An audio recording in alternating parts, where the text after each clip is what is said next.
Leak मामले को लेकर लगातार विरोध किया जा रहा है। कांग्रेस लगातार सरकार की इस नाकामी पर सवाल खड़े कर रही है।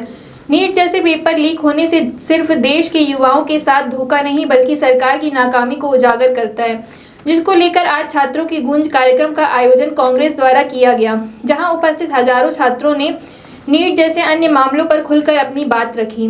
देश के लाखों छात्रों ने नीट का पेपर दिया जो लीक हो गया। सरकार ने पेपर लीक होने के बाद उसे निरस्त कर दिया और फिर से नीट का पेपर करवाया, लेकिन पेपर निरस्त होने के कारण कई छात्र डिप्रेशन में चले गए तो कुछ ने सुसाइड कर लिया, जिसके बाद कांग्रेस सहित तमाम लोगों ने सरकार की जमकर आलोचना की। वहीं अब कांग्रेस इस मामले को जन जन तक पहुंचाने का प्रयास कर रही है। कांग्रेस ने आज छात्रों को एकत्रित कर छात्रों की गूंज कार्यक्रम का आयोजन किया। पेपर लीक मामले में उनकी बात सुनी, उनसे संवाद किया। कांग्रेस नीट पेपर मामले को लेकर छात्रों को अपने साथ कर देना सरकार को घेरने की रणनीति तैयार कर रही है। छात्र बैठे थे और आदरणीय राहुल गांधी जी ने जो कार्यक्रम किया कोटा में, अगर वो राहुल गांधी जी और कांग्रेस NSUI यूथ कांग्रेस इसमें सक्रिय नहीं हुआ होती तो विश्वास मानिए कि ये एग्जाम दोबारा नहीं होता। इसमें कहीं ना कहीं राहुल गांधी जी की सक्रियता का योगदान है। युवा भारत का भविष्य है। हर युवा अनोखा और प्रतिभाशाली है। युवा की सफलता पे भारत की सफलता का निर्भर करती है। हमारे देश में 65% आबादी युवा है और ये युवा कैसा विकसित होगा, कैसा डेवलप होगा, कैसा ग्रूम होगा, इस पे इस बात डिपेंड करता है कि हम आने वाले देशों में हमारा देश कैसा होगा। केवल घोषणाओं से विश्व गुरु नहीं होगा। विश्व गुरु स्थापित करने के लिए जो युवाओं को आगे आना है उनकी क्या भविष्य होगा, इस पे बात निर्भर होती है।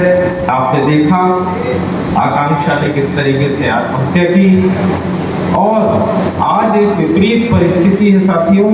हम इसमें कुछ तथ्य आपको बताते हैं कि इस देश में युवाओं के साथ क्या हो रहा है। एक युवा जब नीट की तैयारी करता है तो ये 22 लाख लोग कितना खर्चा करते होंगे, एक परिवार कितना खर्चा करता होगा।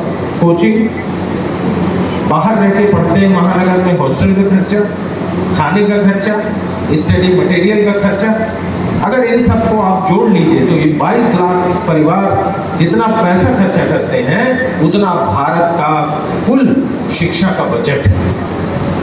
हमारे देश का शिक्षा का बजट 1,40,000 करोड़ है और ये 22 लाख लोग मिलकर 1,40,000 करोड़ से ज्यादा खर्चा करते हैं। आज की तारीख में SSC एग्जाम UPSC करोड़ लोग देते हैं, JEE 15 लाख लोग देते हैं, नीट 22 लाख लोग देते हैं। इनका अगर आप टोटल करिए इनके खर्चे का तो इनका कुल खर्चा होता है भारत की शिक्षा, स्वास्थ्य, श्रम, विज्ञान और महिला एवं बाल विकास के जो कुल बजट है उससे ज्यादा खर्चा होता है। 3.5 लाख करोड़ रुपए हमारा बजट है, उससे ज्यादा ये शिक्षा व्यवस्था पे पेरेंट्स खर्चा कर रहे हैं, अभिभावक खर्चा कर रहे हैं। आज की भारत की शिक्षा व्यवस्था क्या है? वसूली तंत्र। बच्चा पैदा होता है, आप स्कूल में एडमिशन कराइए, सबको सरकारी स्कूल नहीं मिलते। प्राइवेट स्कूल्स की फीस आपको मालूम है, वो आजकल क्या है, उससे शुरू हो जाता है नर्सरी से, और वो आजकल तो प्ले स्कूल्स आ गए, वहां से शुरू हो जाता है फीस देने का क्रम। उसके बाद बच्चों को प्राइवेट स्कूल में शिक्षा नहीं मिलती, वो ट्यूशंस करते हैं, ट्यूशन का फीस। उसके बाद जब वो थोड़ा बड़े होते हैं, हायर सेकेंडरी वगैरह के स्कूल में आते हैं तो कोचिंग में जाने लगते हैं, बड़ी बड़ी हैवी फीस, बड़ा सा बस्ता, बड़े से एग्जामिनेशन की फीस, ये खर्चे हुए। इसके बाद अगले क्रम में आप जाइए तो जब वो उस कॉलेज में आते हैं तो उनके दिमाग में उनका भविष्य दिखने लगता है कि हमको करना क्या है। उसके बाद वो नीट की तैयारी करेंगे, उसके बाद वो JEE की तैयारी करेंगे, इसके लिए वो कोटा जाएंगे, इसके लिए वो दिल्ली जाएंगे, इसके लिए वो कोयम्बटूर जाएंगे, इसके लिए वो पूना जाएंगे, और जिसकी जितनी समाहित है उतना वो बाहर जाता है और इस पे उसके पेरेंट्स पैसा खर्चा करते हैं। और इसके बावजूद आप देखिए कि 22 लाख लोग बैठते हैं कितनी कम 3,000 थोड़ी सी सीटों के लिए, और कितनों के सपने टूटते हैं। इसके बाद नौकरी का नंबर आता है, जब वो नौकरी करने जाते हैं तो वहां फिर एग्जामिनेशन बैंक की तैयारी कर रहे हैं, तो एंट्रेंस एग्जाम कर रहे हैं, तो यूपीएससी की तैयारी कर रहे हैं, और उसके बाद सब जगह तमाम पैसे देते हैं और संघर्ष करते हैं। इसके बाद इन बच्चों को में से कुछ को अवसर मिलता है। अगर इसके आंकड़े आप देखिए साथियों, तो 1000 बच्चे अगर स्कूल सिस्टम में प्रवेश करते हैं तो 12 लोग ग्रेजुएट होकर सैलरी वाले रोजगार पाते, शेष 691 लोग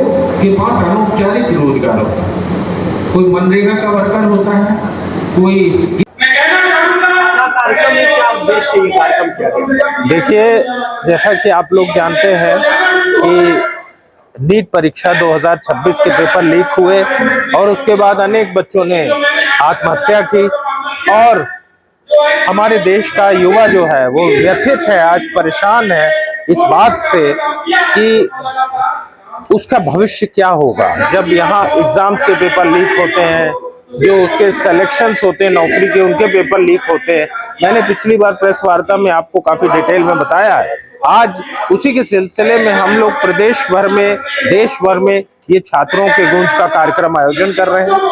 इसमें हम युवाओं से संवाद आयोजित करते हैं और युवाओं से हम इस बात की चर्चा करते हैं कि उनके विचार क्या है, उनकी सोच क्या है, और किस तरीके से ये जो हमारे यहाँ एक के बाद पेपर लीक हो रहे हैं, युवाओं के भविष्य के साथ खिलवाड़ हो रहा है, उसके साथ क्या काम किया जाए, किस तरीके से प्रयास किए जाए कि ये काम रुके।